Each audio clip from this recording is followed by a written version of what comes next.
各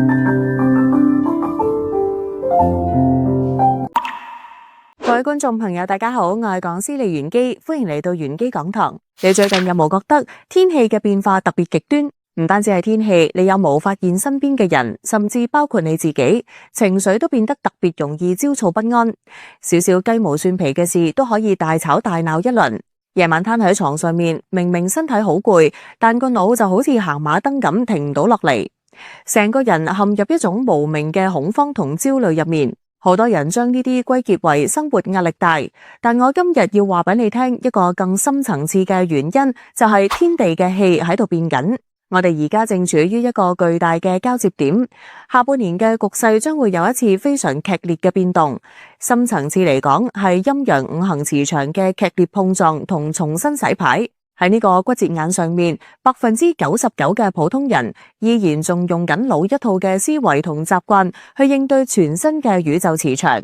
難怪你會覺得運氣越嚟越差。喺呢個天地磁場大洗牌嘅階段，無論你而家做緊咩事業，又或者你係咪正喺度未雨綢繆，為自己精心計劃緊未來5年嘅發展藍圖，甚至喺腦入面沙盤推演緊3條截然不同嘅人生路向。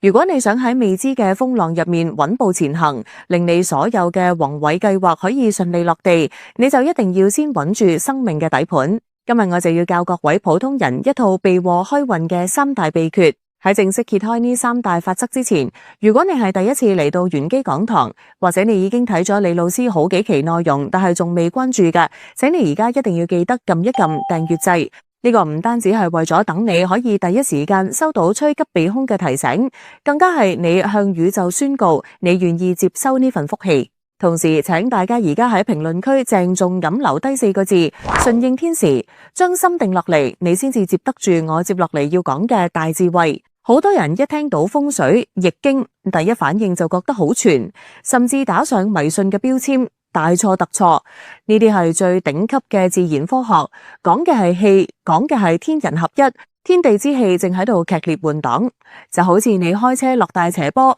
路況變咗，但你唔踩迫力，結果必然係車毀人亡。你逆天而行，你不倒霉，邊個倒霉？所以普通人下半年要準備嘅第一樣嘢，唔係去囤金金，而係要搏命養好你身上嘅陽氣。黃帝內經入面一早講到明，陽氣者，若天與日，失其所，則節壽而不彰。陽氣就好似你身體入面嘅大太陽，我哋人嘅脾胃就好似一個煮飯嘅煲，你要將食落肚嘅五穀雜糧煮熟，化成營養。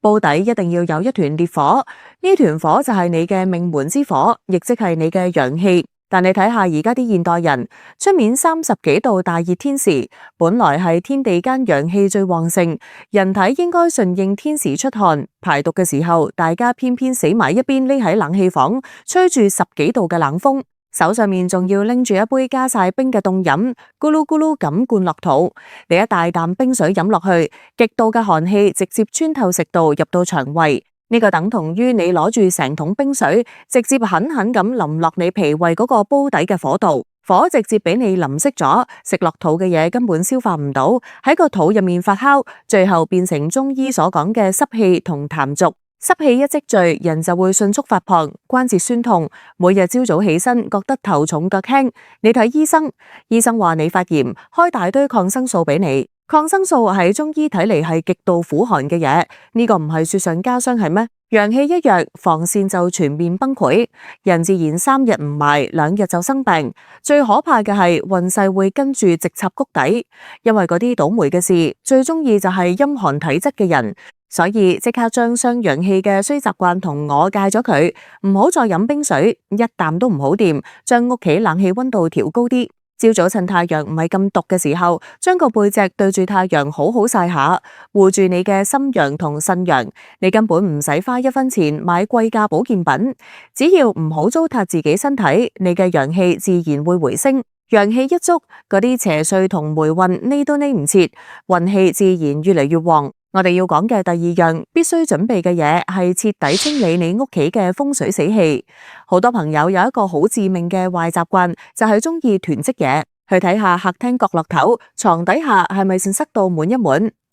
幾年前過期嘅舊報紙，10年都唔着一次嘅舊衫，去超市儲落嗰幾百個膠袋，呢種囤積雜物嘅行為喺風水學上面叫做死氣之局，係大凶之兆。風水最講究嘅係藏風聚氣，氣一定要好似川流不息嘅水咁喐動，先可以生生不息，帶嚟財運同健康。你間屋就好似你身體嘅延伸，大門係口，窗係眼，走廊就係血管，廚房代表脾胃。如果你血管入面全部係黏搭搭嘅血塊塞死晒，人會唔會中風？肯定會。當你屋企堆滿幾年都唔掂下嘅雜物，出面嘅吉氣同財氣就入唔到嚟，屋入面嘅晦氣、煞氣同病氣又出唔去，全部塞喺間房入面發酵，產生極之濃厚嘅陰氣同霉氣。每日瞓喺呢種死氣沉沉嘅屋入面，個人磁場點會唔亂？財神爺見到你屋企好似垃圾港咁，連落腳位都冇，佢點會入你家門？而家好多人捨本逐末，使幾十萬請風水師，買大堆貴到死嘅紫晶洞、銅葫蘆，擺喺個亂到好似垃圾堆咁嘅客廳入面，根本就冇任何用處。法器再有能量，都俾你屋企嗰啲陰氣吞噬晒，將屋企打掃得乾乾淨淨。呢個本身就係天下最好嘅風水。睇完呢條片，即刻企起身，攞幾個大垃圾袋，將你屋企半年以上冇掂過嘅嘢，毫不留情咁掉入垃圾桶。將屋企嘅窗全部打開，等朝早金燦燦嘅陽光無阻擋咁照入屋，等清風形成對流。當你將雜物清空嗰一瞬間，你唔單止係打掃緊房間，你更加係喺物理同能量雙重層面上面清空緊你生命入面嘅障礙。住喺一間氣流舒暢嘅屋入面，氣場變得清透，好運自然而然就會降臨。我要講嘅第3樣需要準備嘅嘢，係今日成堂課嘅重中之重，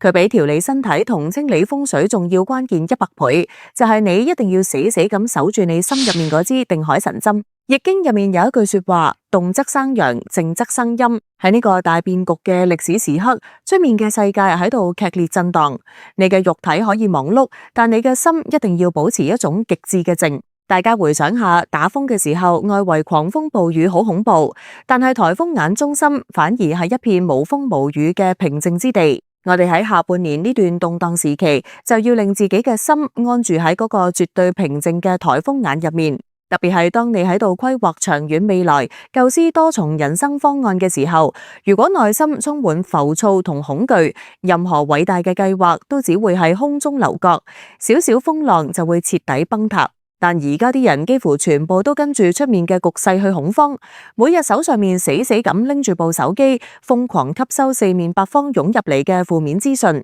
睇下邊間大公司執笠，睇下股市點樣大跌。中醫講思傷脾，恐傷腎，你每日憂慮未來，脾胃功能就會慢慢垮掉。每日處於對未知嘅恐懼入面，腎氣就好似穿咗窿嘅水桶咁流到乾乾淨淨，腎氣一枯竭，人就無底氣。去醫院檢查唔出器官壞咗，西醫叫呢啲做自律神經失調，叫你大把大把咁食鎮靜劑，食到你變木頭人咁，完全解決唔到根本問題，因為心病仲要心藥醫。黃帝內經話：得神者昌，失神者亡，心一亂，神就走咗，咩病痛災厄，通通會上門。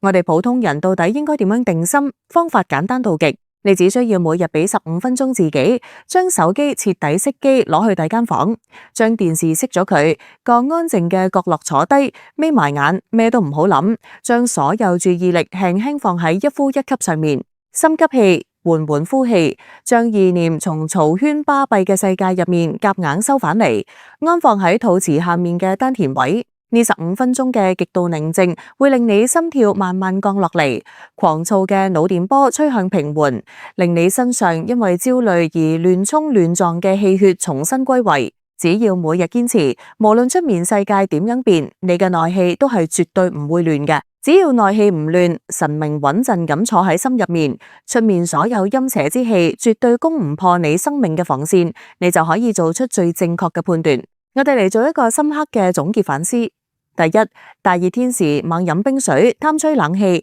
極大地損傷咗脾陽同腎陽。第二，屋企堆滿長年唔用嘅雜物，懶得理，風水徹底敗壞。第三，每日任由心神俾負面資訊牽住個鼻行，極度焦慮耗損心神。喺呢三大致命錯誤入面，你而家中咗幾個？如果中咗2項甚至3項全中，請你喺評論區老老實實咁寫低佢。你亦都可以喺評論區話俾我聽，你而家身體邊個位覺得最唔舒服？中醫睇病講究望聞問切，只要係有緣人出現相同困擾比較多嘅，我會喺之後嘅講堂入面專門針對共性問題進行深度破解，教你哋點樣自我調理。請你哋一定要相信中華文化傳承咗幾千年嘅智慧，唔好盲目跟風西方嗰種冬天飲冰水，遇事就食精神科藥物嘅生活方式。我希望你哋學識咗呢啲道理，首先用喺自己身上，其次一定要分享俾最關心嘅親戚朋友、父母、仔女，將呢份智慧好似火種咁傳遞落去。你每傳遞一次，就係喺為你自己累積緊深厚嘅福報。順天者昌，逆天者亡，將身上嘅陽氣養到足一足，將屋企嘅死氣徹底清理乾淨，將心入面支定海神針穩穩咁定住。只要做到呢3點，下半年唔理出面局勢點樣天翻地覆，你都可以穩坐釣魚台。由今日開始改變，由倒咗你手上面嗰杯冰水開始。多謝大家耐心收看，希望每一位觀眾都可以平安順遂，福氣滿滿。我哋下期玄機講堂不見不散。